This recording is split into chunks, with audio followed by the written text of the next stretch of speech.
A caveman walks into winter with 50 stored stakes. His tribe needs 100, so he borrows 50 from the neighboring cave, promising to pay back 60 when spring comes. Spring arrives, but the tribe only hunted 40 new stakes, so he borrows 20 more to pay back the original debt, plus another 30 for next winter. And now he owes 90 stakes total. And next winter needs 100 again, and the winter after that. And this goes on for 30 winters straight. Until one morning, the caveman wakes up and realizes his tribe now owes 37,000 stakes to dozens of different caves, and they're spending half of every hunt just paying the interest on old meat. This is how America ended up owing $37 trillion. But here's the thing nobody tells you. The tribe never intended to pay it back. I'm going to explain the US national debt using stakes, because honestly, the actual numbers are so stupid that your brain stops working. So we're going back to the cave. And in the cave, there's a simple economy. You hunt, you get meat, you store meat, you eat meat.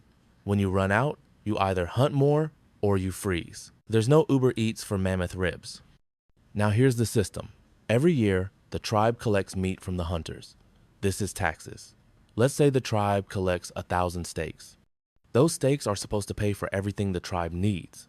The firekeeper who maintains the flames, the scouts who watch for predators, the tool makers who sharpen spears, the healers who set broken bones, the bridge builders who let you cross the river without getting eaten.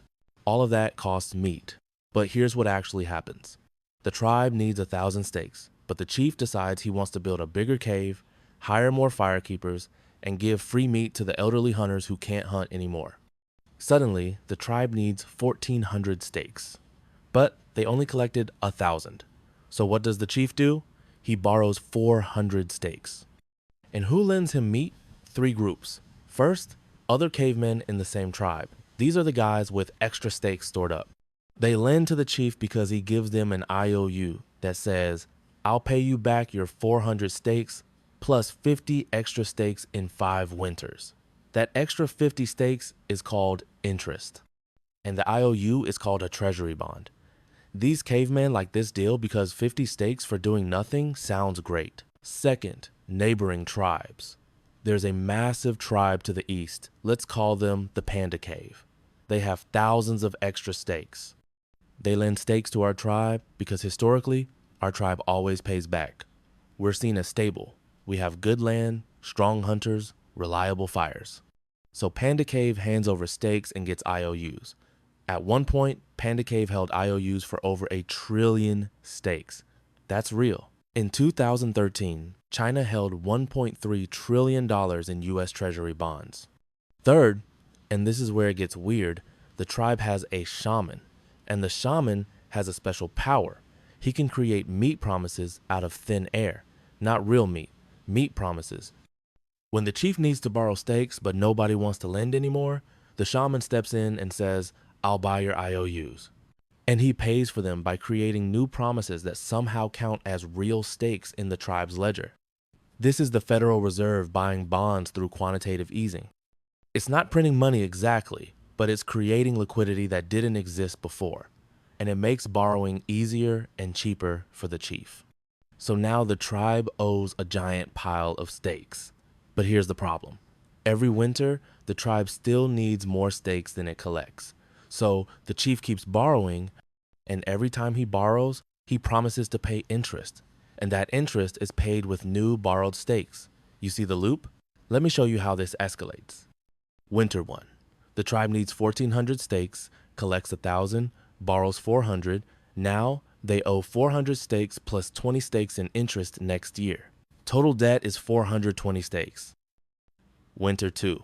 The tribe needs 1,400 stakes again, collects 1,000, but now they also owe 20 stakes in interest from last year.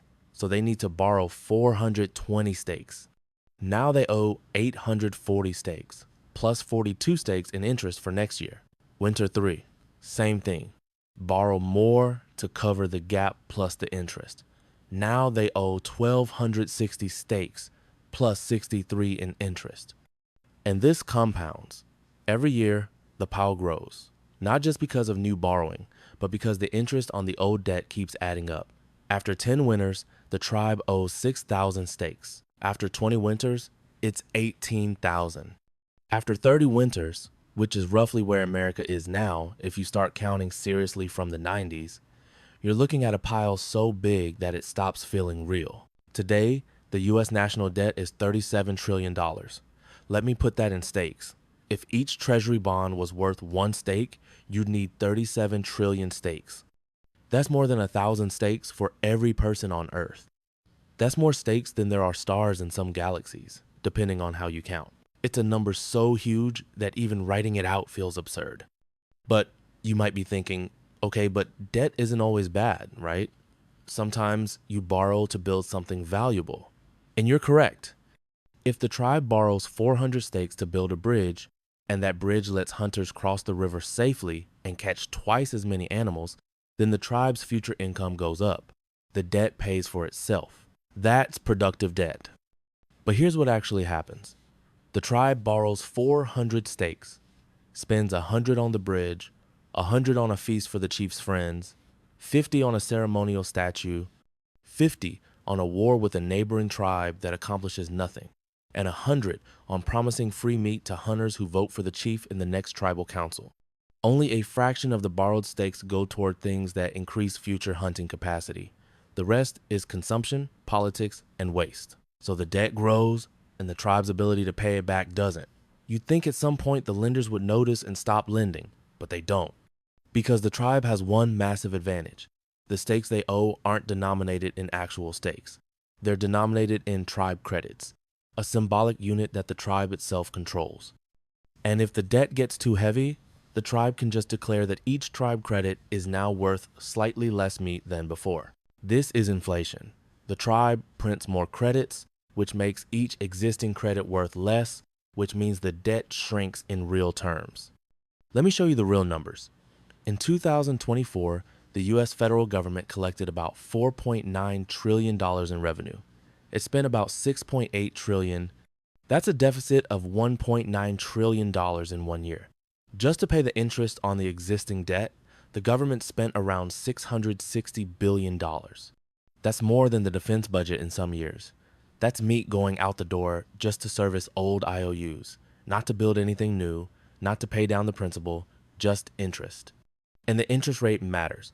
For a long time, rates were low. Borrowing was cheap. The tribe could issue IOUs that only cost 2 or 3% in interest. But in 2022 and 2023, rates spiked. Now new IOUs cost 5%, and when old IOUs mature, they get refinanced at the new higher rate. So the interest burden grows even faster. Now, let me give you a concrete scenario. Imagine a young hunter in the tribe. Let's call him Gray. Gray hunts, pays his meat taxes, stores a little extra for winter. He's doing everything right. But every year, the tribe's debt grows. And every year, more of the tribe's collected meat goes toward interest payments instead of useful things. So the firekeeper quits because he's not getting paid enough. The bridge starts to rot because there's no meat budget to fix it. The healers leave for a neighboring tribe that pays better. And Gray starts to notice that the meat he stored is worth less than it used to be.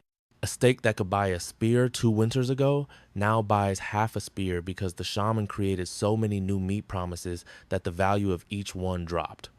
Gray didn't cause this. He followed the rules. But the system punished him anyway, because the tribe's debt isn't just a number. It's a claim on future resources. And those resources come from hunters like Gray. So here's what actually happens when the debt gets too big. 3 things. First, the tribe raises taxes. They need more meat to service the debt, so they take a bigger cut from the hunters. This leaves less meat for Gray and his family. Second, the tribe cuts services. They can't afford to maintain the bridge, keep the fire, or pay the healers, because all the meat is going to interest. So Gray's quality of life drops. Third, the tribe devalues the meat credits. They create more credits, which makes Gray's stored meat worth less. This is a hidden tax. Gray saved 100 steaks, but now those steaks only buy what 80 steaks used to. The tribe just took 20 steaks from him without asking. And here's the kicker. The foreign tribes who lent steaks start to notice. Panda Cave looks at the tribe's books and thinks, wait, this tribe owes 37 trillion steaks, and they're paying us back in credits that are worth less every year. This is a bad deal. So Panda Cave stops buying new IOUs, or worse, they start demanding their meat back. And if enough lenders do this at once, the tribe faces a crisis. They can't borrow anymore, they can't pay interest, and the whole system locks up. In 1971, the US faced a smaller version of this when France demanded to exchange dollars for gold, and Nixon closed the gold window. In 2008, the debt markets froze during the financial crisis. And in 2025, we're watching Treasury yields spike as investors demand higher returns to compensate for risk. But you might ask, why doesn't the tribe just hunt more, just increase revenue instead of borrowing? And that's the rational question. But here's the thing. Hunting more means asking the hunters to hunt harder, and they'll only do that if they get something in return. Or it means expanding the tribe's hunting grounds, which requires investment the tribe doesn't have. Or it means making the hunters more efficient with better tools, which again costs meat up front. There's no free lunch, and politically, it's way easier for the chief to borrow stakes than to tell the tribe they need to hunt more or eat less. So the system keeps rolling, and every year the pile grows. Let me tell you about another tribe. This one's real. In the 1990s, a tribe to the north, let's call it the Maple Cave, ran up a massive debt. By 1995, their debt was nearly 70% of their entire annual meat supply. Interest payments were eating 36 cents of every meat credit they collected. It was unsustainable. So the tribe made a hard choice. They cut spending, they raised taxes, they ran surpluses for years. And by 2008, they'd cut the debt in half as a percentage of their economy. It was painful, there were protests, services were cut. But the tribe survived, and their economy grew stronger because they weren't spending all their resources on interest. The US could do this, but it would require both political parties to agree to spend less or tax more, which is political suicide. So instead, both sides borrow, blame each other, and kick the debt down the road. Now here's the part where I'm supposed to give you hope or a solution, but I'm not going to do that because there isn't one that doesn't involve pain. The tribe has three options. Option 1, cut spending and raise taxes to run surpluses. Pay down the debt slowly over decades. This is the responsible path, but it requires sacrifice, and nobody wants to sacrifice. Option 2, inflate the debt away. Print more credits, let inflation run hot, and watch the real value of the debt shrink. This screws savers like Gray, but it makes the debt more manageable. Option 3, default, just stop paying.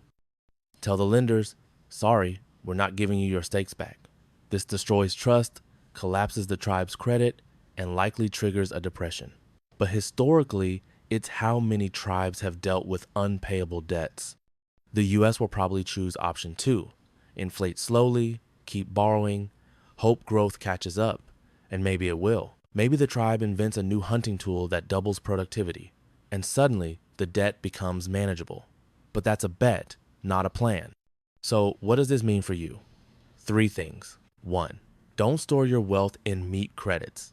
If the tribe is going to inflate the debt away, holding cash is a losing game. Store wealth in things that hold value.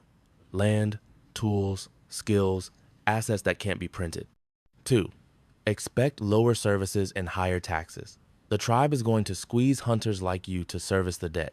Plan for a future where you get less from the system than your parents did. 3, understand the incentives.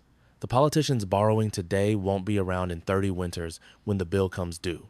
The lenders keep lending because they think they'll get out before the collapse. The shaman keeps creating meat promises because stopping would crash the system today. Everyone is acting rationally within a broken structure. Nobody is coming to save you. Nature always collects. The fire in the cave burns low. The meat pile shrinks. And somewhere in the dark, a young hunter sharpens his spear and wonders if he'll ever own a cave of his own. This is a simplified cave story to explain a modern system.